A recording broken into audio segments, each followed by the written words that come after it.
মৃত্যু অথবা জয় বেছে নিতে হবে যে কোনো একটি। এমন পণ করেই যেন আমেরিকা ও ইসরায়েলকে মরণ কামড় দিতে যুদ্ধে নেমেছে ইরান।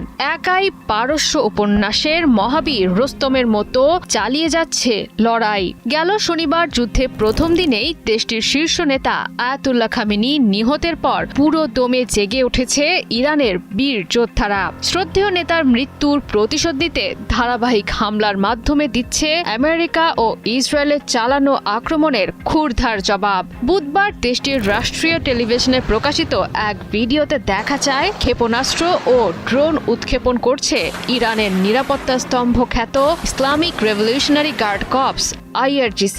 দাবি এসব তাদের চলমান অপারেশন ট্রু প্রমিস 4 এর 18তম ধাপের হামলার অংশ, যা পরিচালিত হচ্ছে আমেরিকা ও ইসরায়েলের লক্ষ্যবস্তুর দিকে। তবে আগাম সতর্কতা হিসেবে প্রকাশ করা হয়নি সঠিক তারিখ, সময় ও স্থান। আমেরিকা ও তার সবসময়ের ঘনিষ্ঠ মিত্র ইসরায়েলের যৌথ অভিযান অপারেশন এপিক ফিউরির পাল্টা জবাব দিতে অপারেশন ট্রু প্রমিস 4 পরিচালনা করছে IRGCর যোদ্ধারা। প্রতিপক্ষকে নাজেহাল করতে অপারেশনটিতে ব্যবহার করা হচ্ছে শাহেদ 136, আরশ 1 ও আরশ ট্রু নামক আক্রমণাত্মক ড্রোনগুলো। এগুলো সাধারণত কামিকাজে বা লয়টারিং মিউনেশন ড্রোন, যা লক্ষ্যবস্তুতে আঘাত হানার পরই বিস্ফোরিত হয়। প্রকাশিত ভিডিওতে দেখা যায় মাটি থেকে উৎক্ষেপণ করা হচ্ছে এক একটি ড্রোন, যেগুলো প্রবল বেগে আঘাত হানবে শত্রুপক্ষের লক্ষ্যবস্তুর ওপর। তবে ভিডিওতে যেসব ড্রোন দেখা যাচ্ছে তার মধ্যে সবচেয়ে বেশি নজর কেড়েছে আরশ সিরিজের ড্রোনগুলো, যেগুলো চিহ্নিত করা হচ্ছে দীর্ঘপাল্লার কামিকাজে অর্থাৎ সুইসাইড বা লয়টারিং মিউনেশন ড্রোন হিসেবে। মূলত শত্রুর গুরুত্বপূর্ণ সামরিক স্থাপনা ধ্বংস করার জন্য ব্যবহার করা হবে আরশ 1 ড্রোন।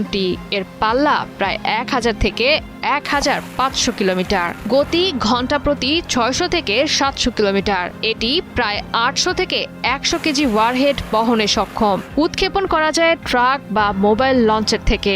নির্দিষ্ট উচ্চতায় উঠে লক্ষ্যবস্তুর দিকে উড়ে যাওয়া ড্রোনটি GPS বা পূর্ব নির্ধারিত কোঅর্ডিনেটর ব্যবহার করে লক্ষ্যবস্তু শনাক্ত করে। এরপর লক্ষ্যের কাছাকাছি পৌঁছে আঘাত হানে সরাসরি। আরশ 1 এর উন্নত ও শক্তিশালী সংস্করণ হল আরশ 2। দীর্ঘপাল্লার আক্রমণের উদ্দেশ্যে এটি তৈরি করা হয়েছে।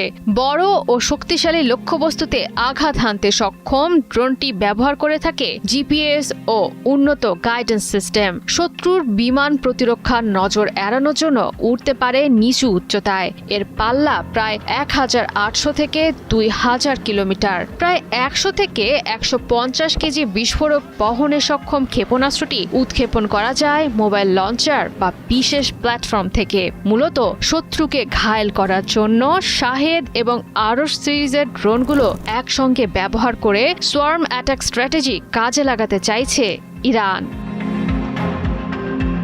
জয়া সরকার, ৭১।